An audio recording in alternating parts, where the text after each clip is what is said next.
I understand the evidence in each of the Gospels is very well accredited, and yet the Council of Nicaea, it wasn't a done deal what was going into the canon.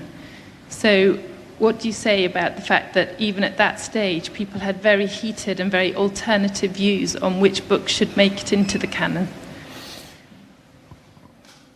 You're saying that the Council of Nicaea really tidied up the New Testament, and that there was a lot of variety of view at that time. That isn't the case.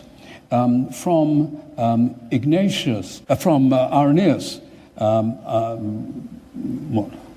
of the 2nd century, says 150 years earlier, our New Testament books are practically identical with his.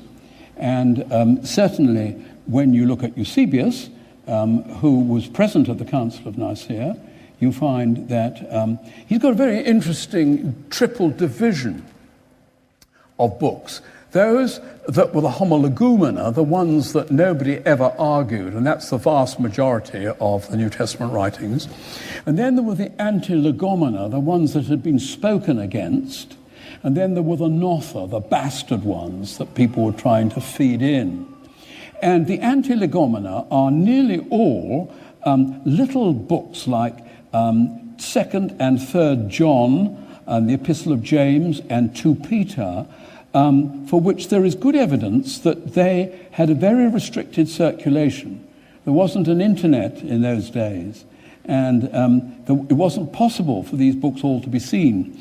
In fact, 2 Peter has generally been regarded as very late, but lo and behold, a very early manuscript has turned up of 2 Peter, which has made people revise all this.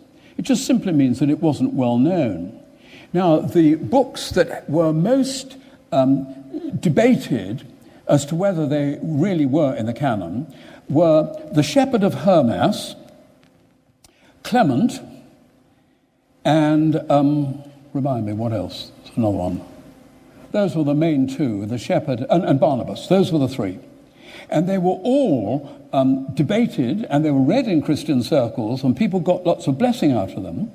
But gradually, as the church looked at them, and they applied these criteria: 1, does it come from the apostles or the apostolic circle?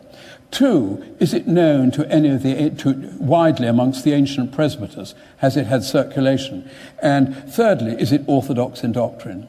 And as they applied that grid work, Barnabas and Clement and the Shepherd of Hermas dropped through.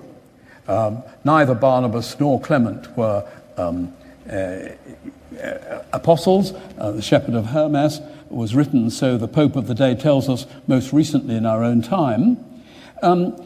Why they ever got considered was because their names are all New Testament names.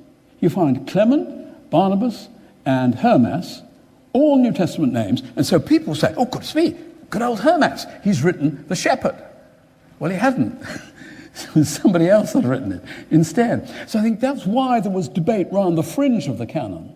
But even if the canon, if we had to shrink the canon to the homologumena, the ones that were always agreed, that would give you the 4 Gospels, it would give you Acts, it would give you all of the Pauline letters, 1 John and 1 Peter. And I would happily go to town with those as my basis for New Testament belief. Thank you for a very interesting question. I really appreciate it.